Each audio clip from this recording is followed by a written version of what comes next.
The first time I really questioned it, I was working on a project where we were measuring HIV in people's blood at this place called Specialty Laboratories in Santa Monica. I was just a consultant there. And I came in about 3 days a month, and we were working on that. And at some point, we needed to re-up our grant from the NIH to work on that, and I had to write it. And so the first line of that was, HIV is the probable cause of AIDS. And I wrote that, and then I said, well, I need a paper, some kind of scientific paper, to reference that statement, because when you make a statement like that, that's like a fact.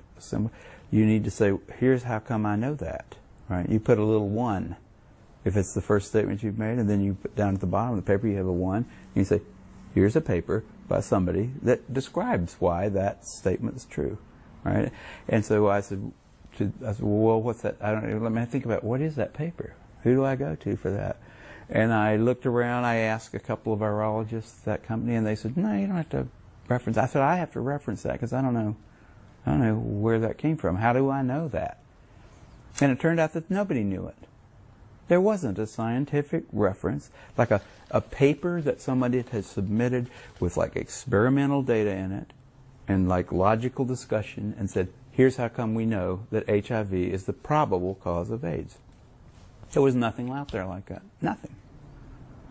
Can you talk about your experience when you met Luc Montagnier for the first time and you questioned him about his ability to get a reference for HIV, since he is the one? By the time I met Luc Montagnier, I had met a lot of AIDS researchers at meetings, and I had always gone up to them if they talked like they knew about HIV and AIDS. I always went up to them afterwards and I said, where can I find a scientific reference that I can use for my, remember I said I had a sentence there, it said HIV is the probable cause of AIDS, and I needed to have that backed up by something before I could write it and submit it. And I went around, I asked a whole lot of people. I said, well, the people, I can't find it. At first I looked for it, just in like computer searching kind of stuff like that. But then I said, there's got to be somebody that knows this. You go to experts and ask them. And so I asked all these people one after the other, and none of them had it. None of them. And I was getting really freaked about that. That's when I first started saying, they don't know. Nobody really knows. This whole thing is a big sham. It's ridiculous. But then finally Montagnier came to there was a special little seminar down in San Diego where an old friend of Robert Gallo's, Flossie Wongstall, was opening up a Department of AIDS Research down at San Diego. They had lots of money involved, federal money. And they had Montagnier come there and give a talk. And after that, they had a little wine and cheese thing. And I went over to Montagnier afterwards, and I said, Dr. Montagnier, I can't find a reference.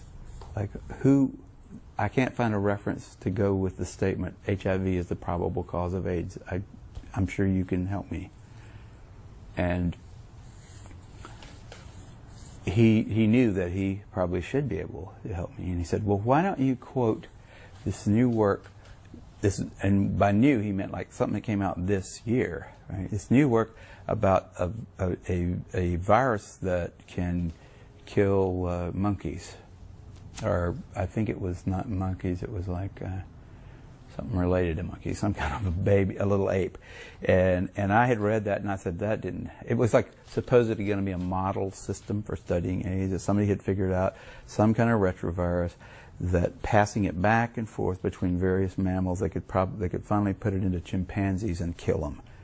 And it killed them in about a week, and it didn't kill them in any, there was nothing like AIDS there, It doesn't kill you in a week. This is totally ridiculous. None of the symptoms were the same. And I said, well, I read that paper, and I didn't see any connection between that and AIDS, and I don't think that would be a real. I wouldn't want to use that as a reference. And I don't remember exactly what he said, but I know he walked away. Oh, no! Before he told me about that paper, he said, "Why don't you use the NIH?" like the CDC report. And I said, well, I looked at that, and that was not a scientific paper. And then he said, what about this other thing, this this like paper that had just come out about a month before, and a lot of fanfare associated with that paper, but it was total crap.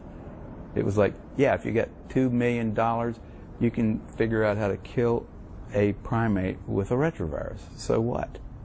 Doesn't have anything to do with AIDS. It didn't look like AIDS. It didn't smell like AIDS. It wasn't AIDS. It was just like, got a retrovirus that can kill a chimpanzee. So what? So I didn't get any more out of him. He walked away after that. And the people standing around, by the way, who were his colleagues there, looked at him like they were thinking he should come up with a better answer than that.